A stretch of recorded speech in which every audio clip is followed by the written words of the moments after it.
আসসালামু আলাইকুম এভরিওয়ান, সবাই কেমন আছেন? আশা করি সবাই অনেক ভালো আছেন। জি।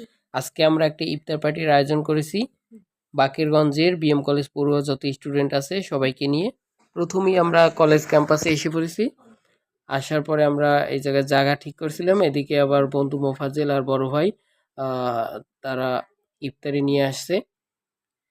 এদিকে আলামিন ভাই, মেহেদি ভাই সবাই মিলে কিন্তু ইফতারি নিয়ে আসছে। আর আমাদের জায়গা সিলেক্ট হয়ে গেছে যে আমরা রাষ্ট্রবিজ্ঞান ভবনের সামনে বসবো। রাষ্ট্রবিজ্ঞান ভবনের সামনে আসার পরে আমাদের ইফতারি প্যাকেটগুলো সব একসাথে রাখছি।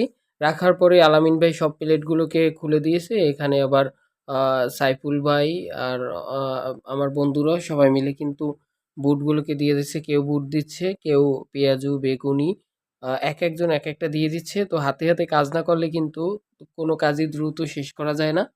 তো এখানে সবাই হাতে, হাতে কাজ করছে, ছোট বড় সবাই মিলে।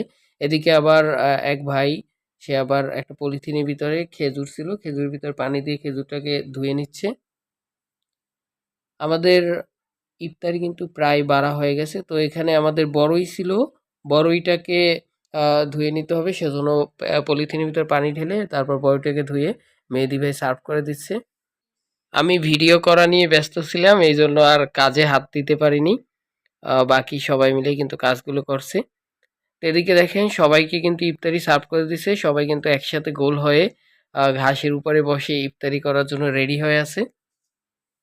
ঘাসের উপর বসে ইফতারি করতে কিন্তু অনেক বেশি আনন্দ লাগে। তো আমি আবার সেলফিতে আমাকেও দেখাচ্ছি এবং আমাদের বাকি যে সদস্যরা আছে তাদেরকেও দেখাচ্ছি। এই যে আমাদের ইফতারির আয়োজন, অনেক পদের আয়োজন ছিল আজকের ইফতারিতে। আজকের এই ইফতারির আয়োজনটা কিন্তু হঠাৎ করেই কালকে রাতে এটা নিয়ে আর কি আলোচনা হয়েছে। আজকের ভিতরে কিন্তু আমরা ইফতারিটা করে ফেলেছি। তো আজকের আয়োজনটা অনেক অনেক সুন্দর হয়েছে। যারা যারা উপস্থিত ছিলেন তাদেরকে অনেক অনেক ধন্যবাদ। আর আমাদের ইফতারি শেষে বাকি যে প্লেট পলিথিনগুলো ছিল ওগুলো কিন্তু সব আমরা ডাস্টবিনে ফেলে দিয়েছি। এই জন্য সবাই মিলে কিন্তু প্লেটগুলোকে প্যাকেট করছে, প্যাকেট করে ডাস্টবিনে ফেলে দেবে। আমরা কিন্তু মাঠে ফেলে রেখে যাই না, অনেকেই কিন্তু মাঠে ফেলে রেখে যায়, এটা কিন্তু ঠিক না। যে যেখানে ইফতারি করবেন অবশ্যই আপনার ইফতারির যে প্লেট গ্লাসগুলো থাকবে ওগুলো ফেলে দেবেন বাইরে।